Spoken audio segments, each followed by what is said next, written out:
برادران ملت اسلامیہ، ایک مرتبہ فاروق اعظم رضی اللہ تعالیٰ عنہ اپنے غلام کے ساتھ دوسرے ملک کی طرف سفر کے ارادے سے روانہ ہوئے۔ غلام نے عرض کیا، اے میرے آقا، میں آپ کا غلام ہوں، آپ اونٹ پر بیٹھیے، میں نکیل پکڑ کر آگے چلتا ہوں۔ فاروق اعظم رضی اللہ تعالیٰ عنہ نے ارشاد فرمایا، میں مانتا ہوں تو میرا غلام ہے، لیکن تو بھی انسان ہے، تیرے اندر بھی روح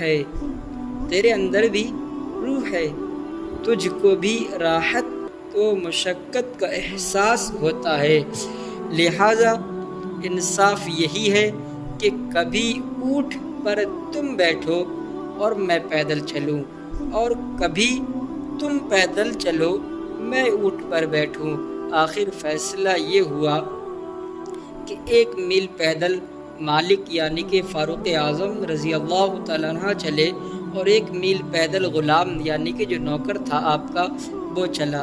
بالآخر جس شہر میں جانا تھا یعنی کہ جس شہر کا ارادہ کیے تھے اس جس شہر میں جانا تھا، جب وہ قریب آ گیا یعنی کہ جس شہر میں جانے کا ارادہ کیا، جب وہ شہر قریب آ گیا تو فاروق اعظم رضی اللہ تعالیٰ عنہ کی باری پیدل چلنے کی تھی، یعنی کہ سرکار فاروق اعظم رضی اللہ تعالیٰ عنہ کی جو باری تھی پیدل چلنے کی تھی، اور غلام کی باری اونٹ پر بیٹھنے کی۔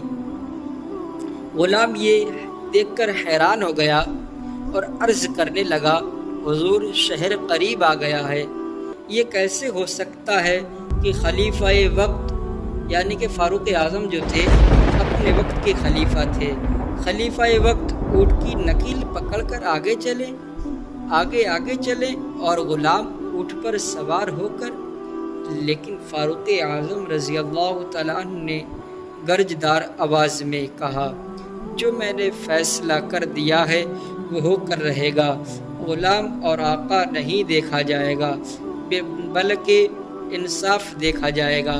آخر جب شہر میں پہنچے تو شہر والوں نے غلام کو خلیفہ وقت سمجھا یعنی کہ فاروق اعظم کو غلام سمجھا، اور جو غلام اونٹ پر سوار تھا، کیونکہ اس وقت شہر میں جب گھسے، شہر جب قریب آ گیا، جب شہر میں اندر داخل ہونے کی باری آئی تو فاروق اعظم اونٹ کی نکیل یعنی کہ رسی پکڑ کر آگے چل رہے تھے، اور غلام جو تھا بادشاہ وقت یعنی کہ خلیفہ وقت کی سوار یعنی کہ فاروق اعظم کی جگہ پر بیٹھا ہوا تھا۔ تو شہر والوں نے اسے خلیفہ وقت سمجھا اور عزت کے ساتھ اونٹ سے اتارنے لگے۔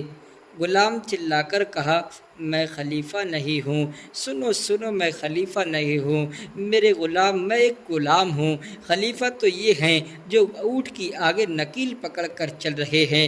سارا ماجرا غلام نے سنایا، سب تعجب میں پڑ گئے اور فاروق اعظم رضی اللہ تعالیٰ عنہ کا انصاف دیکھ کر حیران ہو گئے۔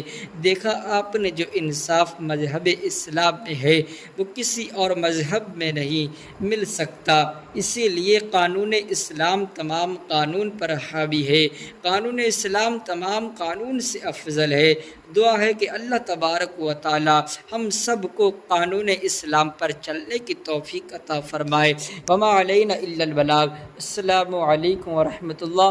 میرے کہنے میں جو غلطی ہوئی اللہ تبارک و تعالی سے دعا ہے اسے معاف فرما کر اپنی بارگاہ میں قبول فرمائے۔ السلام علیکم ورحمۃ اللہ۔